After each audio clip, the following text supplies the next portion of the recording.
I was 19 and living in my first apartment off campus. This was fall of 2016 inches, a college town in Pennsylvania. The apartment was nothing special, a one-bedroom on the second floor of an older building. The rent was cheap, and it was close to campus. I thought I was being so independent, finally living on my own. The building had about 12 units, mostly students like me. The landlord was an older guy who lived on the first floor and supposedly kept an eye on things. There was no security system, just regular locks on the doors. The windows had these old latches that stuck sometimes. I'd complained about them when I moved in, but the landlord said he'd get to it eventually. He never did. Everything was normal for the first 2 months. I went to classes, came home, studied, the usual routine. My apartment faced the parking lot, and I could see my car from the window. I felt safe enough. The neighborhood wasn't great, but it wasn't terrible either. Just your typical college area, with a mix of students and families. Then one night in October, I came home around 8 after studying at the library. I unlocked my door, walked in, and immediately felt like something was wrong. Nothing looked different. Nothing was obviously moved, but the air felt different somehow. Stale, like someone had been breathing in my space. I told myself I was being paranoid and went about my night. I made dinner, watched some TV, and got ready for bed around 11. I always checked that my door was locked before going to sleep. It was. I went into my bedroom and noticed the window was open. Not all the way, just cracked about 2 inches. I specifically remembered closing it that morning because it had been cold outside. I walked over and looked at the latch. It wasn't broken, just undone, like someone had unlatched it from the inside. But I lived on the second floor. There was no balcony, no fire escape outside that window, just a straight drop to the bushes below. I convinced myself I must have left it open by accident. Maybe I'd opened it for air and forgot. I closed it, made sure the latch was secure, and went to bed. 2 days later, it happened again. I came home from class in the afternoon, and the bedroom window was open. Same as before, cracked about 2 inches. The latch was undone. I knew I'd closed it. I remembered checking it specifically after the first time. I tested the latch repeatedly to see if it was faulty, if maybe wind could push it open. It was stiff. It required deliberate force to unlatch. There was no way it opened by itself. That's when real fear set in. Someone had been in my apartment, twice. I checked everything. My laptop was still on my desk. My TV was untouched. My purse with $60 cash was exactly where I'd left it. Whoever had been there hadn't taken anything. He'd just opened my window and left. That was somehow more terrifying than if he'd robbed me. I called the landlord and explained what was happening. He came up, looked at the window, tested the latch. He said it seemed fine to him. He asked if I was sure I'd locked it both times. I said yes, absolutely. He suggested maybe one of my friends had a key and was messing with me. I told him no one had a key except me. He shrugged and said he'd keep an eye out, but without proof of forced entry, there wasn't much he could do. I felt completely dismissed. But what were my options? I couldn't afford to break my lease and move. I didn't have money for cameras or a security system, so I did what I could. I bought a rubber door stopper to wedge under my front door at night. I started checking every window and the door obsessively before leaving and before bed. I moved a chair in front of my bedroom door when I slept. I kept a kitchen knife on my nightstand. For about a week, nothing happened. The window stayed closed. I started to think maybe whoever it was had gotten spooked and stopped. Maybe I'd scared him off by involving the landlord. Maybe it really had been some weird mistake. I desperately wanted to believe it was over. Then I woke up one night around 3 in the morning. I don't know what woke me up. There was no loud noise, no obvious disturbance, just my eyes opening suddenly in the dark, with my heart already racing. Some primal part of my brain screaming that something was wrong. I lay completely still, not even breathing, listening to the darkness. My apartment was silent except for the usual sounds. The refrigerator humming in the kitchen, the old radiator ticking. But then I heard something else, a soft creak, the floorboards in my living room. Someone was in my apartment. Every muscle in my body locked up. I couldn't scream, couldn't move, couldn't think. My phone was on the nightstand. I forced myself to reach for it slowly. terrified that any movement would alert whoever was out there that I was awake. My hand was shaking so badly I almost knocked the phone onto the floor. I grabbed it and pulled it under the covers. The screen. Light seemed impossibly bright in the darkness. I opened the emergency call screen with trembling fingers. Another creak. Closer to my bedroom. I could hear soft footsteps, someone moving carefully, trying to be quiet. I dialed 911 and pressed call. When the dispatcher answered, I whispered that someone was in my apartment. She asked if I was in immediate danger. I said I was locked in my bedroom, but someone was definitely inside. She said officers were being dispatched and to stay on the line with her. The sounds continued. Drawers opening in my kitchen, papers rustling, footsteps moving around my living room. Whoever it was wasn't even trying to hide anymore. He was searching for something, going through my things while I hid 10 feet away behind a thin door. I gripped the knife from my nightstand and stared at my bedroom doorknob, praying it wouldn't turn. It felt like an eternity, but was probably only 4 or 5 minutes before I heard sirens approaching. The instant the sirens, it became audible. The sounds in my apartment stopped. Complete silence for 2 seconds, then rapid footsteps, and my front door opening. He was running. I heard his footsteps in the hallway, then nothing. The police knocked and announced themselves. I opened my bedroom door, and then my apartment door, still shaking. 2 officers came in and searched everything. They found my front door had been locked from the inside, deadbolt and chain both engaged. But when they checked my bedroom, the window was wide open. Not cracked this time, fully open. They looked outside with flashlights. There were fresh scuff marks on the exterior wall below my window. Someone had climbed up from outside. The officers went downstairs and found that someone had dragged a dumpster from the alley and positioned it below my window. He'd used it to climb up to my second-floor apartment, somehow gotten the window open, climbed inside, and had been coming back repeatedly. The police took a full report. They dusted fingerprints, but didn't find anything useful. The officers said I'd done everything right by calling immediately. They told me to get a security bar for the window and consider a camera. They increased patrols in the area for the next few weeks, but they never caught who it was. I stopped sleeping in that apartment. I stayed with friends, then moved back home with my parents and commuted to campus for the rest of the semester. The landlord let me break my lease without penalty after the police report. I found out later that 2 other apartments in the building had similar break-ins over the next month. Same method, bedroom windows, nothing stolen. Just someone climbing in and walking around while people slept. Police think it was someone who lived in the area, someone who knew the building layout. The break-ins stopped after about 6 weeks. Either he moved away or got scared off. I never found out who it was. That's what haunts me most. The person who climbed into my bedroom multiple times, who stood in my apartment while I slept, who touched my things and breathed my air, is still out there somewhere, and I have no idea why he chose me, what he wanted, what he would have done if I hadn't woken up that night. I'm 27 now. I live in a different state. I have a security system, cameras, and I live on a high floor in a building with controlled access. But I still check every window before bed. Still wake up sometimes at 3 in the morning with that same feeling of dread. Still wonder if the creak I just heard is just the building settling, or if someone is inside.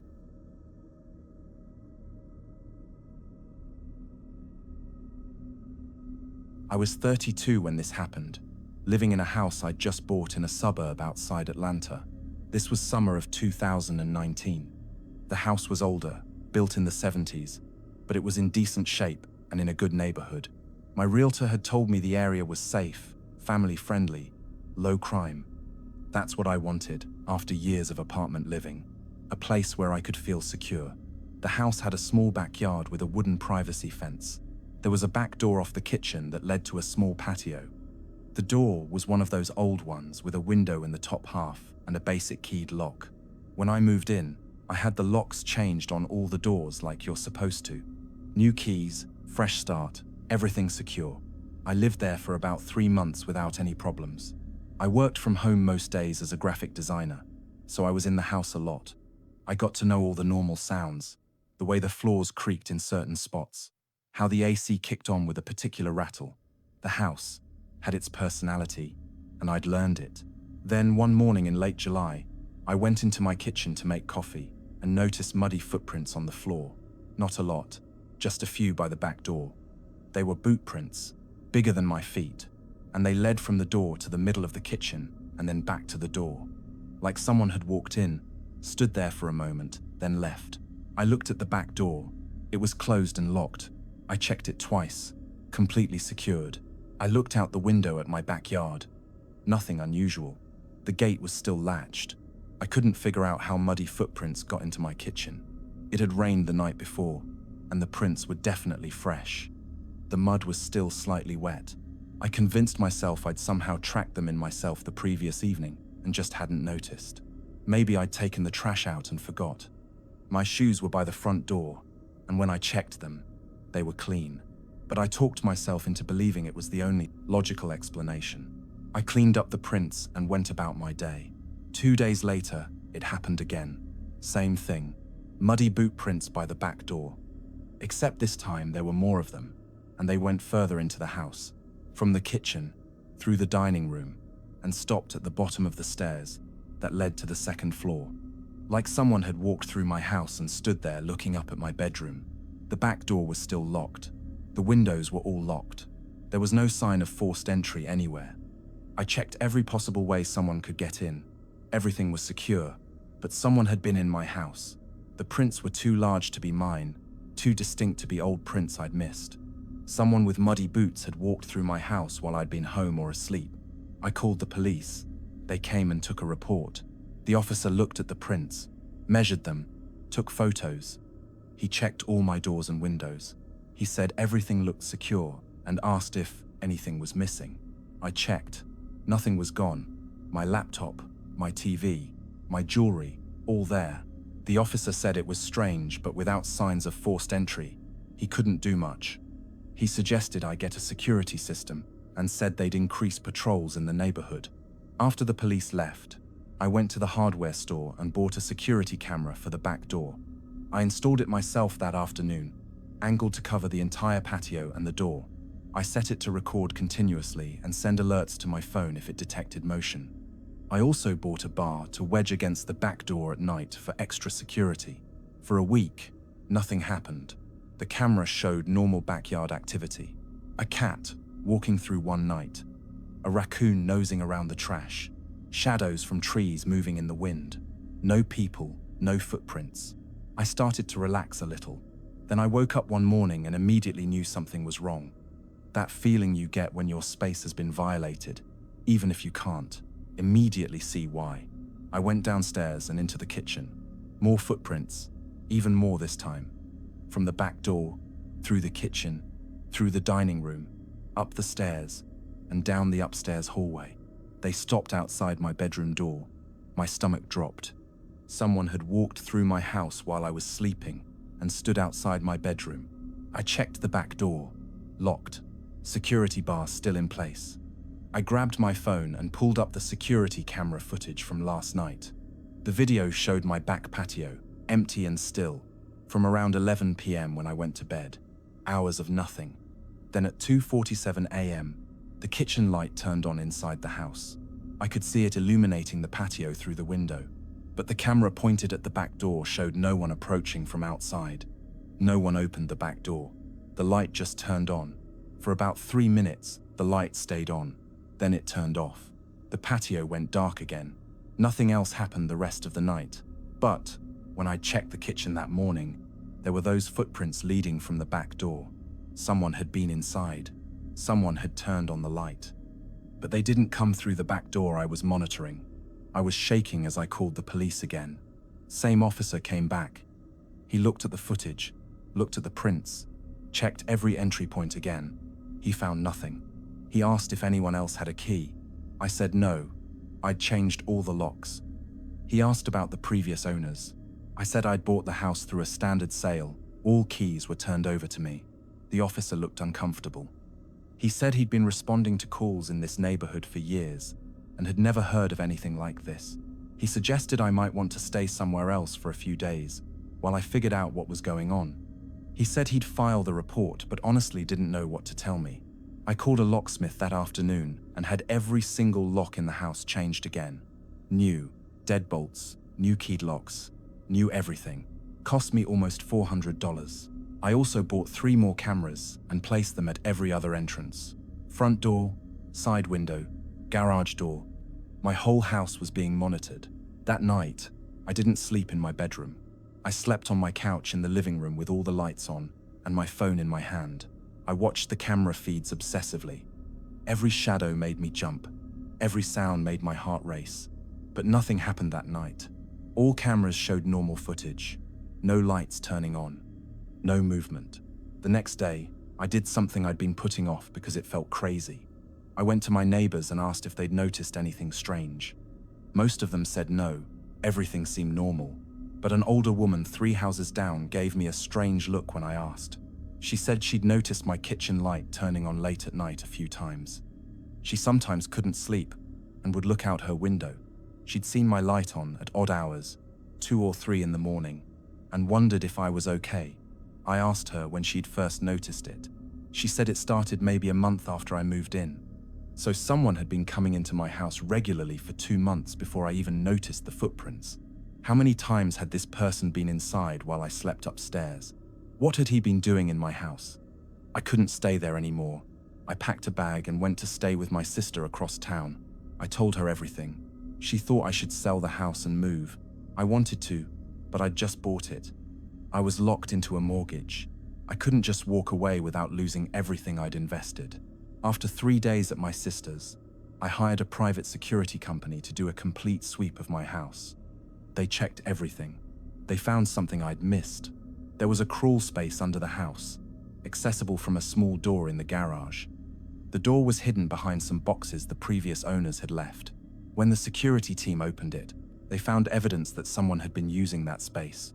An old blanket, some food wrappers, a flashlight, the crawl space connected to the area under the kitchen. There was a loose board in my kitchen floor that could be lifted from below. Someone had been entering through the crawl space, coming up through my kitchen floor, walking around my house, and leaving the same way. The muddy footprints were from him, climbing through the dirt crawl space. The police came back and searched the crawl space thoroughly. They took the items for evidence. The blanket and food wrappers were sent for DNA testing. The officer told me that there had been a series of similar break-ins in the area about 5 years ago. Someone had been living in people's crawl spaces and attics, coming out at night when residents were asleep. The case had gone cold after the break-ins stopped. I had the crawl space door reinforced and padlocked. I sealed the loose floorboard in my kitchen.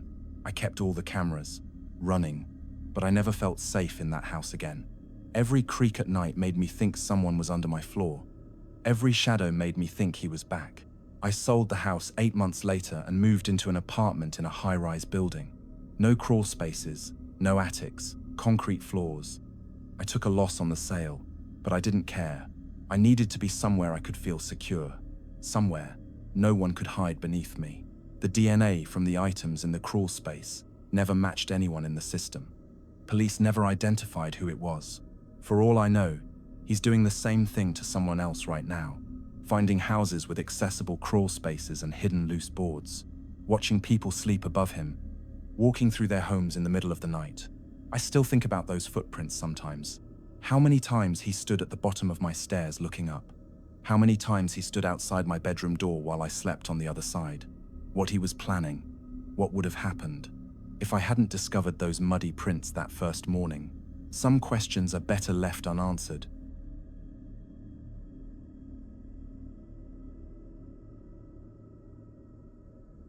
I was 25 and had been living with my boyfriend in a rental house for about 6 months.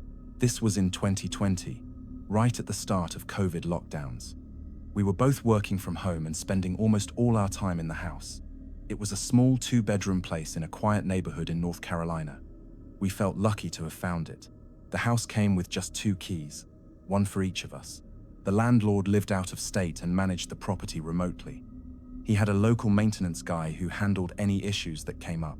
Nice older man, maybe 60, who'd introduced himself when we moved in. He said to call him if we needed anything fixed. Everything was fine for the first few months. We settled into our routines, working from our makeshift home offices. I was in the spare bedroom. My boyfriend was set up in the living room. We were home constantly because of the lockdowns. Nowhere to go, nothing to do but work and watch TV. Then I started noticing small things that seemed off. Nothing major, just little details that didn't feel right. I'd leave a coffee mug on the kitchen counter in the morning, and when I came back an hour later, it would be in the sink. I'd mention it to my boyfriend, and he'd say he'd moved it. But something about his answer felt uncertain, like he wasn't sure himself. One afternoon, I was in the spare bedroom on a work call when I heard the front door open. I figured my boyfriend had gone out to get mail or take out trash, but when I came out 20 minutes later, he was still sitting at his desk in the living room where he'd been all afternoon. He hadn't moved. I asked if he'd gone outside. He said no. I told him I'd heard the front door. He looked confused and said he hadn't heard anything. I checked the front door. It was closed and locked. I asked if he was sure he hadn't opened it. He seemed annoyed and said he'd been on a video meeting for the past hour and hadn't moved from his chair. I dropped it, but it bothered me. I knew I'd heard the cast and distinct sound of our front door opening. The old hinges creaked in a specific way. I heard that sound. A few days later, it happened again. I was working in the spare bedroom. My boyfriend was at the grocery store, his first trip out in a week. I was alone in the house. I heard footsteps in the hallway. Not loud, but clear. Someone walking from the living room toward the bedrooms. I called out, thinking maybe my boyfriend had come home early. No answer. I got up and looked into the hallway. Empty. I checked every room. No one was there. Both doors were locked. All windows were closed. I texted my boyfriend asking if he'd come home. He said no, he was still shopping. I convinced myself I was hearing things from being cooped up inside for so long, but then items started disappearing. Small things that I might not notice immediately. A coffee mug I liked. A book from my nightstand. A hoodie I'd left on the back of a chair. I'd asked my boyfriend if he'd seen them. He hadn't. We'd search the house and never find them. It was like they just vanished. Then bigger things went missing. My iPad that I used for reading. A pair of expensive headphones. My boyfriend's watch. We started to get genuinely confused and a little freaked out. We hadn't left the house. We were both home almost 24/7. How were things disappearing? I called the landlord and told him what was happening. I asked if anyone else had keys to the house. He said no, just us and the maintenance guy in case of emergencies. He assured me the maintenance guy was trustworthy, had worked for him for years. I asked if we could change the locks anyway, just to be safe. He said that was fine, but we'd have to pay for it ourselves. Before we could arrange a locksmith, my boyfriend had to go into his office for the first time in months. Mandatory meeting he couldn't do remotely. He'd be gone for about 3 hours in the middle of the day. I told him I'd be fine. I'd keep working and lock the doors behind him. About an hour after he left, I heard it again, the front door opening, that specific creak of the hinges. I froze at my desk. Someone was in the house. I could hear footsteps, slow and deliberate, walking through the living room. I grabbed my phone and crept to the spare bedroom door. I cracked it open slightly and looked out. There was a man in my living room, the maintenance guy. He was holding a small box and looking through items on our shelves. He'd pick things up, examine them, sometimes put them in the box. He was taking our stuff. Right there in broad daylight, while I was home, he was robbing us. I closed the door as quietly as I could and locked it. My hands were shaking so badly I could barely dial 911. I whispered to the dispatcher that someone had broken into my house. She asked if I was safe. I said I'd locked myself in a room, but the person was still inside. She said police were coming and to stay on the line. I could hear him moving around, opening drawers, walking down the hallway. He tried my doorknob. The locked door was all that separated us.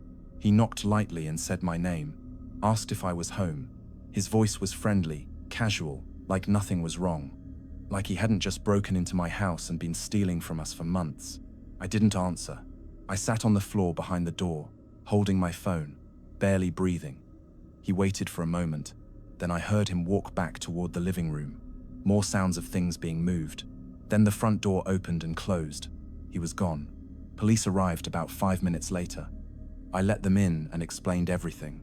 They searched the house. Nothing was taken that day because I'd interrupted him. They found the box he'd been filling, sitting by the front door. It had my iPad, the headphones, some jewelry, and several other items we'd noticed missing over the past few weeks. The officer asked how he'd gotten in. I showed him that both doors were locked.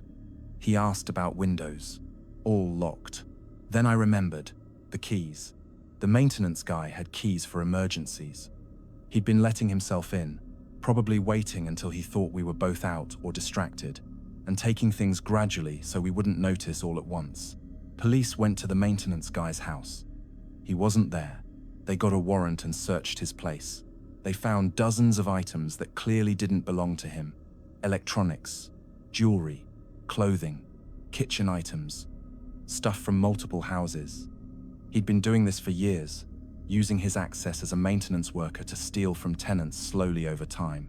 He was arrested 2 days later when he came back to get some things from his house. He was charged with multiple counts of burglary and theft. Turns out he'd been hitting houses all over the county. He'd wait until he knew tenants' schedules, let himself in with his maintenance keys, and take a few items at a time. Small enough that people might think they'd misplaced things or that their roommate had moved them. We got most of our stuff back. Got the locks changed immediately. The landlord refunded us 2 months' rent and paid for a security system. But we didn't stay there long. We broke our lease and moved as soon as we could. I couldn't feel safe in that house knowing someone had been coming in regularly for months. Knowing he'd walked through while we worked, while we slept, taking what he wanted. The worst part was realizing how long it had been going on. Police estimated he'd been in our house at least 15 or 20 times over those 6 months. All those sounds I'd heard and dismissed. All those times I thought I was imagining things or being paranoid. I was right. Someone had been there. Someone had been watching our routines, learning our schedules, and violating our space over and over. I'm more careful now about who has access to my home. I don't trust landlords when they say their maintenance people are trustworthy. I change locks immediately when I move somewhere new, even if I have to pay for it myself. I have cameras and a security system, because I learned that the person with a key can be more dangerous than someone who breaks a window. At least with a broken window, you know someone was there.